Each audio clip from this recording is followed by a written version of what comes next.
और ऐसे उठा के ऐसे रख देना हाथ बस, ताकि मैं समझ जाऊँ और मैं आगे कंटिन्यू करते रहूँ। ठीक है, नाचने मत लगना तू, है ना, ये नहीं करना, ऐसे मत करना, ठीक है।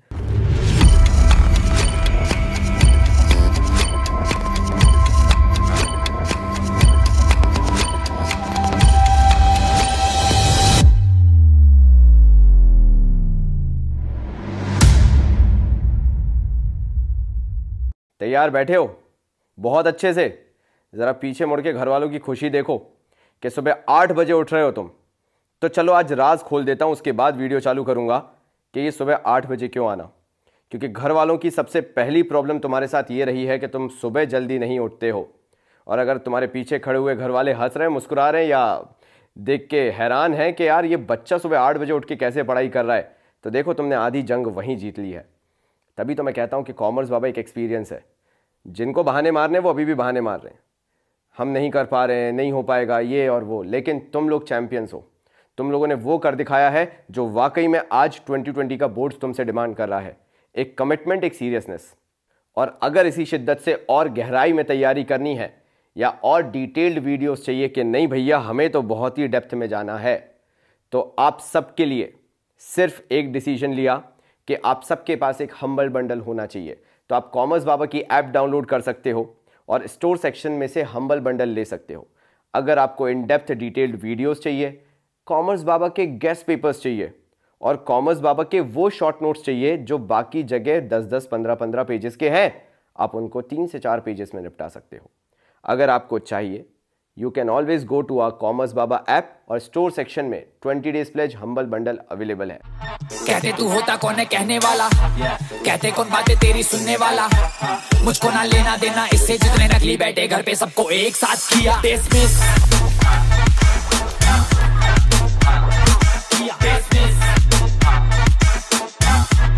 सबको एक साथ किया।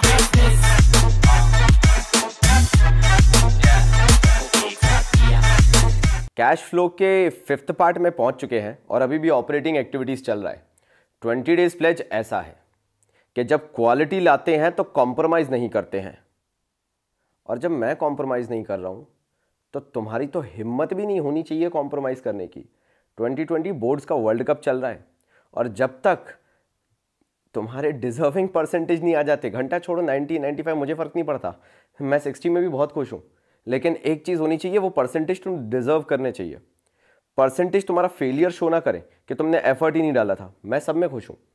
तुम्हारे डिजर्विंग परसेंटेज आने चाहिए और उसके लिए मेहनत तो करनी पड़ेगी। तो चलो भाई, आज मैं तुम्हें और डिटेल में समझाना चालू करता हूं कि कैश फ्लो में तुम क्या मिस आउट कर रहे थे और वो चीजें कैसे और क्यों करनी है। शुरू करते हैं। तो भैया ऑपरेटिंग प्रॉफिट मैं तुम्हें समझा चुका हूं कि ऑपरेटिंग प्रॉफिट क्या होता है और उसको ऑपरेटिंग प्रॉफिट क्यों कहते हैं। अब यहां पे देखो यार, 5th वीडियो में आ गए हैं, तब जाके रिलेशनशिप एस्टेब्लिश पक्के तरीके से हो पाया था कि ऑपरेटिंग प्रॉफिट क्या होता है और बेसिक नेट प्रॉफिट क्या होता है और उसके बीच रिलेशन कैसे एस्टेब्लिश होता है। इतनी जद्दोजहद करने के बाद अब मजा आएगा वर्किंग कैपिटल के बारे में। देखो भैया, प्रोडक्शन की जब बात करें हम, प्रोडक्शन की, तो आधा पैसा छुपा होता है प्रॉफिट में और बाकी आधा छुपा होता है एसेट्स में और लायबिलिटीज में, स्पेशली करंट एसेट्स और करंट लायबिलिटीज में। और क्यों, मैं समस्या तुम्हें समझाता हूं।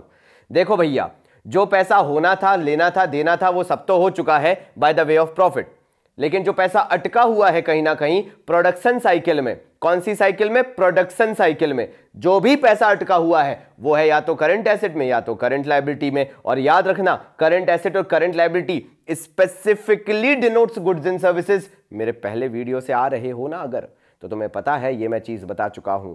तो आगे बढ़ते हैं। ऐड करोगे आप, अगर करंट ईयर में डिक्रीज होते हैं करंट एसेट्स या इंक्रीज होती है करंट लायबिलिटीज। अब ऐसा क्यों? सिंपल सा रीजन है भाई। अगर करंट एसेट्स आपके डिक्रीज हो रहे हैं, मान लो आपका स्टॉक है और स्टॉक जो था वो 50,000 से कम होके हो गया 30,000 मान लो, चलो 2018 में 50,000 था, 2019 में वो 30,000 बचा। तो यार ये जो 20,000 से कम हुआ ना, ये 20,000 की कमी क्या रिफ्लेक्ट कर रही है? ये 20,000 शो कर रहा है कि वो स्टॉक जो है वो मार्केट में बिक गया होगा और पैसा आ गया होगा, इसलिए ऐड कर दिया। एक और एग्जांपल लेते हैं कि भैया डेटर्स थे 1 लाख रुपए के और वो 1 लाख रुपए के डेटर्स जो थे अब बचे हुए हैं सिर्फ 20,000 रुपीज के। मतलब 2019 में 1 लाख के थे, 2020 में सिर्फ 20,000 के बचे हैं। तो मतलब क्या हुआ कि गोली मार दिए का उनको? नहीं ना भैया, उनसे पैसा मिला होगा। How much amount? 80,000। जितने से कम हुआ है उतने से पैसा मिल गया, अगेन आप ऐड कर रहे हो। तो करंट एसेट जो डिक्रीज होते हैं उनको हम ऐड करते हैं। ऐसी करंट लायबिलिटी इंक्रीज होती है तो भी उनको ऐड करते हैं। आप कैसे? सुन लो जरा। अगर मैंने शॉर्ट टर्म लोन लिया, करंट लायबिलिटी होती है शॉर्ट टर्म लोन, तो अगर मैंने शॉर्ट टर्म लोन लिया, पिछले साल तक 1 लाख था, 2019 तक 1 लाख था, 2020 में हमारे करंट ईयर में अगर वो बढ़ के 2 लाख रुपए हो गया तो वो 1 लाख क्या हुआ? पैसा आया, increase in current liability add होगा क्योंकि पैसा आ रहा है। तो भाई सीधा सा फंडा है, जहां से पैसा आए, जैसे पैसा आए उसको ऐड कर लो। बाबा जी का लॉजिक क्लियर होना चाहिए तुम्हें, क्योंकि लॉजिक जिसको बैठ गया उसको सब कुछ आ गया। और गधा कौन है? इंस्टाग्राम पे पोस्ट कर देना, who is donkey? The one who does the question but not the logic, that person is donkey. और ये डोंकी को पहचानो। तो कभी भी अगर कोई तुम्हें दिख जाए ना कि यार भयंकर मेहनत कर रहा है, गधा मारी जिसे कहते हैं, हम्माली लगा प्रैक्टिकल क्वेश्चन करने में, न्यूमेरिकल्स करने में, वो क्या बोलते इलस्ट्रेशंस करने में लगा हुआ है, तो जाके देखना और हंस के आ जाना। क्योंकि याद रखना, जिसके कंसेप्ट क्लियर है उसके लिए टोटलिटी में 5 क्वेश्चन भी बहुत है। और हम यही करवाते हैं जब कोई हमारी मेंबरशिप में होता है कि भैया हजारों क्वेश्चन करने से कुछ नहीं होता, एक बार कंसेप्ट बना लो, 5-6 क्वेश्चन कर लो, तुम्हारा पूरा हो गया। तो अगर कोई कॉपी भर भर के दिखाते जाए तो हंस के आ जाना, बस बोलना जिंदाबाद, करो तुम यही, हार्डवर्क ही करते रहो, गधा भी वही करता है। तो आगे बढ़ते हैं। जब हमने बात की डिक्रीज इन करंट एसेट और इंक्रीज इन करंट लायबिलिटी की, तो हमने सिंपली बताया कि पैसा जब भी आएगा उसको ऐड करोगे। अगर ऐसे याद ना रहे तो कैसे याद रखोगे? करंट एसेट का एसेट ए होता है, ए, और डिक्रीज का डी। ऐड करते हो अगर डिक्रीज इन करंट एसेट है, ए और डी, इससे ऐड से याद रख सकते हो। अगर decrease in current asset add है तो decrease in current liability but obviously minus होगा, क्योंकि वो उसका जस्ट ऑपोजिट होता है। करंट लायबिलिटी करंट एसेट का ऑपोजिट होता है। तो डिक्रीज इन करंट एसेट अगर ऐड हो रहा है तो decrease in current liability minus होगा। अब डिक्रीज इन करंट लायबिलिटी क्या होता है? आपके क्रेडिटर्स थे मान लो 60,000 रुपीज के 2019 में, 2020 में आके वही क्रेडिटर्स जो है वो रह गए सिर्फ 20,000 के। तो यार 2019 से 2020 में जब हम जंप हुए तो ये 40,000 के क्रेडिटर्स कहां गए? ऑब्वियसली मारा नहीं होगा ना उन्हें तुमने कि कत्ल करके आ गया, ऐसा तो हुआ नहीं होगा, नो मर्डर्स। तो हुआ क्या होगा भैया? उनको आपने पैसा वापस कर दिया होगा। पैसा वापस किया होगा तो भाई पैसा जा रहा है इसलिए माइनस होगा। अब डिक्रीज इन करंट लायबिलिटी अगर माइनस में है तो but obviously increase in current liability plus में होगा, जस्ट ऑपोजिट अगर देख लो करंट लायबिलिटी का तो। और अगर decrease in current asset add है तो increase in current asset minus होगा। अब क्यों, मैं वो भी बता देता हूं। मान लो प्रीपेड एक्सपेंसेस का हम एग्जांपल लेते हैं। प्रीपेड एक्सपेंसेस जो थे वो थे 20,000 के, ठीक है। वो 20,000 के प्रीपेड एक्सपेंसेस 2019 में थे, 2020 में बढ़ के हो गए प्रीपेड एक्सपेंसेस 25,000।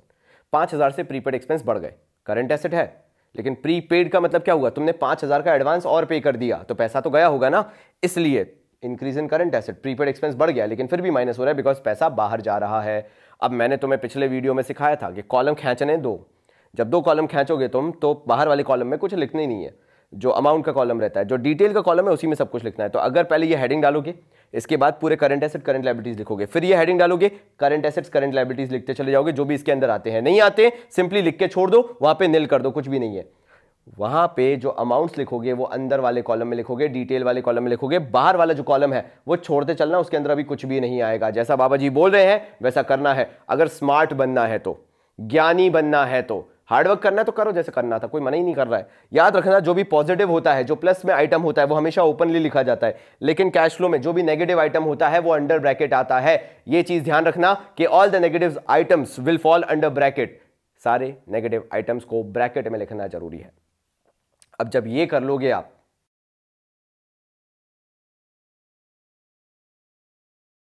तो जो आंसर आएगा वो कहलाएगा कैश जनरेटेड फ्रॉम ऑपरेशंस। अब बाबा जी है तो इसका लॉजिक भी बताएंगे, क्योंकि बाबा जी का अगेन फ्लेवर लगना जरूरी है। देखो भाई, इससे पहले तक कहला रहा था operating profit before working capital changes. जैसे ही वर्किंग कैपिटल को ले लिया वो ऑपरेटिंग प्रॉफिट नहीं रहा, वो क्या कहलाने लगा? Cash generated from operations. और लॉजिक है उसका बिल्कुल, देखो यार, प्रॉफिट से पैसा कमाया बहुत अच्छी बात है, लेकिन प्रॉफिट से जो पैसा कमा लिया वो अलग हुआ। उसके अलावा करंट एसेट करंट लायबिलिटीज से जो पैसा आया और गया वो प्रॉफिट थोड़ी ना था, वो तो भैया वो पैसा था जो आपने रियलाइज किया या पे किया, इररिस्पेक्टिव कि वो क्या था, वो लायबिलिटीज थी, वो एसेट्स थे, वो एक्सपेंसेस और इनकम नहीं थी, वो अलग ही चीज थी। तो क्या होता है जब प्रॉफिट में ऐसी चीजें एडअप या लेस हो जाती है जो कि इनकम और एक्सपेंस नहीं थी, बेसिकली वो अमाउंट रियलाइज हुआ था या बेसिक अमाउंट पे हुआ था लायबिलिटी का, तो उनको मिला के जो फाइनल वैल्यू आती है वो प्रॉफिट नहीं रह जाती है, वो कहलाने लगती है अब अच्छा भैया ये कैश जनरेटेड है, ये टोटल कैश जनरेटेड है, प्रॉफिट से भी मिला हुआ है, साथ साथ में और भी सोर्सेज से आया हुआ है, अदर सोर्सेज भी जुड़ गए। तो जब अदर सोर्सेज जुड़ जाते हैं तो वो कहलाता है कैश जनरेटेड फ्रॉम ऑपरेशंस। मतलब मैंने जो भी ऑपरेशन किए, मतलब जो भी गुड्स एंड सर्विसेज बेचे, खरीदे, जो भी कांड किए, उससे जो फाइनल वैल्यू आई वो कहलाएगी मेरी कैश जनरेट हुआ है, मेरा पैसा जनरेट हुआ है, तो cash generated from operations.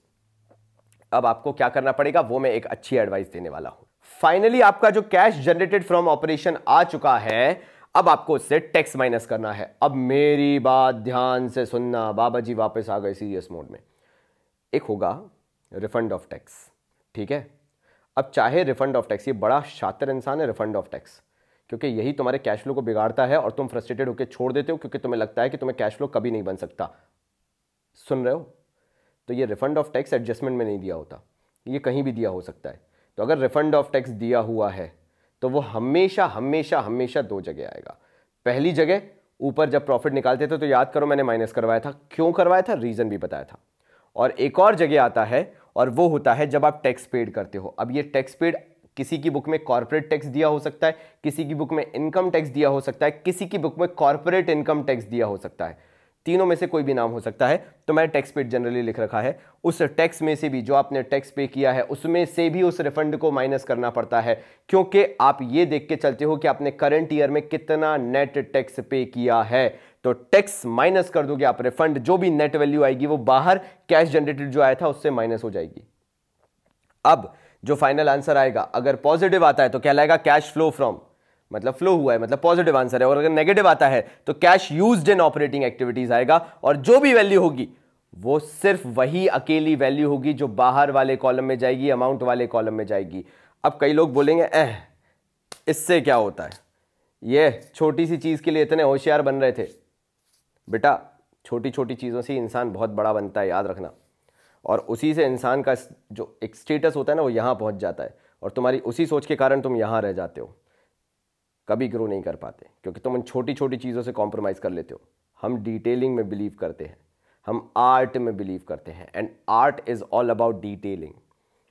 Choice तुम्हारी है, वरना तो 10,000 के स्मार्टफोन और 1 लाख के स्मार्टफोन में भी डिफरेंस कुछ नहीं है, तुम्हारे ऊपर है। तो भैया जो लास्ट फिगर आएगा ना, कैश फ्लो फ्रॉम और यूज्ड इन ऑपरेटिंग एक्टिविटी, वो बाहर वाले कॉलम में आएगा। उसके अलावा कुछ नहीं लिखोगे, कसम खा लो, पिंकी प्रॉमिस कर लो भाई।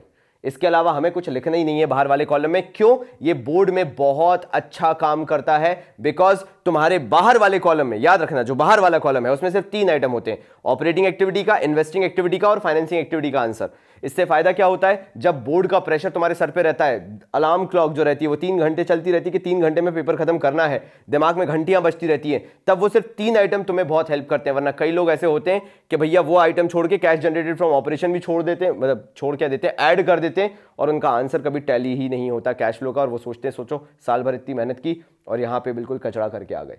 तो भैया सिर्फ 3 आइटम आएंगे बाहर वाले कॉलम में, ऑपरेटिंग का आंसर, इन्वेस्टिंग का आंसर और फाइनेंसिंग का आंसर। बस यहाँ पे मैंने तुम्हें cash flow from operating activity बता दिया, मैंने इसमें एक शातिर चोर भी बताया, और वो रहा तुम्हारा refund of tax. Refund of tax चाहे एडजस्टमेंट में हो चाहे ना हो, उसके एडजस्टमेंट 2 जगह आएंगे। ऊपर प्रॉफिट जो होता है उसमें से होगा माइनस, और नीचे यहां पे जो टैक्स पे करते हो उसमें से भी होगा माइनस।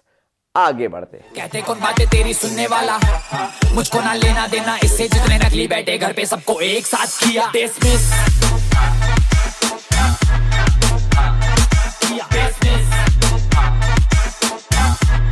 सबको एक साथ किया।